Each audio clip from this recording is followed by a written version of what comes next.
Bakit minsan humihina ang visibility ng content? Pag-usapan natin ang isang malaking tanong ng mga content creators. Bakit kahapon ang lakas ng views, pero ngayon biglang mahina?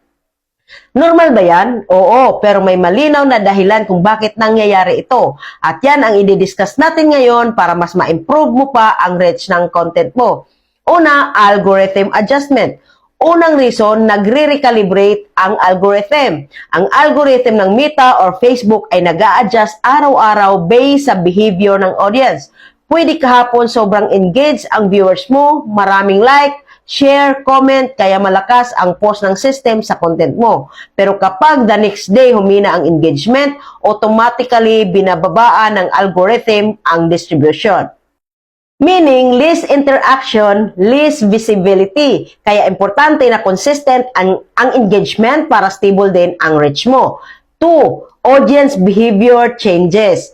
Pangalawa, nag-iiba ang ugali ng audience. Depende sa oras, araw, or season. Pwede kahapon marami silang free time. Pwede kahapon kaya mas active sila online. Pero ngayon, busy sila sa work, school, errands o iba pang trending topic. Kung hindi mo matimingan ang posting schedule, kahit gaano kaganda ang content, bababa talaga ang visibility. Pangatlo, competition and trend shift. Pangatlo, dumadami ang nagpo-post at nagsishift ang trends. Kung maraming creators ang sabay-sabay nag-upload ng highly engaging content, mahahati ang attention ng algorithm. Kapag ang topic mo ay hindi align sa current trend, mas malakas ang chance na maunahan ka ng ibang videos.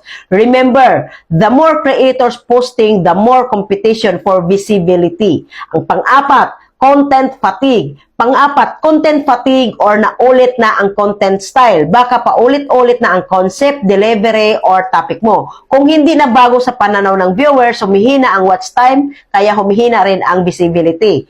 The solution, mag-experiment. I-adjust ang intro mo, pacing, edit style, or format para fresh sa audience. Panglima, inconsistent posting. Hindi consistent ang pag-upload frequency. Kapag hindi ka regular mag-post, bumababa ang trust ng algorithm sa page mo. Pero kapag consistent ka, mas binibigyan ka ng algorithm ng priority kasi active creator ka. Kahit short videos or simple updates, malaking tulong para hindi bumagsak ang momentum ng visibility. Pang-anim, quality drop or mismatch. May mismatch between video and audience interest. Pwede kasi nakahapon sakto ang topic mo sa concern or emotion ng viewers. Pero today, iba na ang kailangan nila. Iba na ang hinahanap nila. So, hindi ganun ka-strong ang pull. Kahit short videos or simple updates, malaking tulong para hindi bumagsak ang momentum ng visibility. Pang-anim, quality drop or mismatch.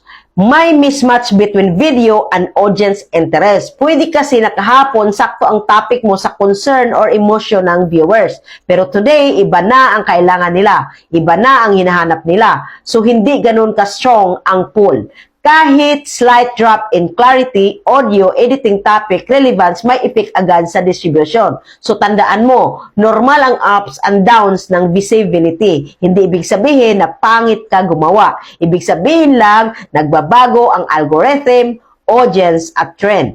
Ang goal mo ay maging consistent, relevant, at engaging. Kung gusto mo pa ng iba pang tips para mas lumakas ang visibility ng content mo, everyday, comment ka lang below. Natulungan ba kita? Like, follow, and share.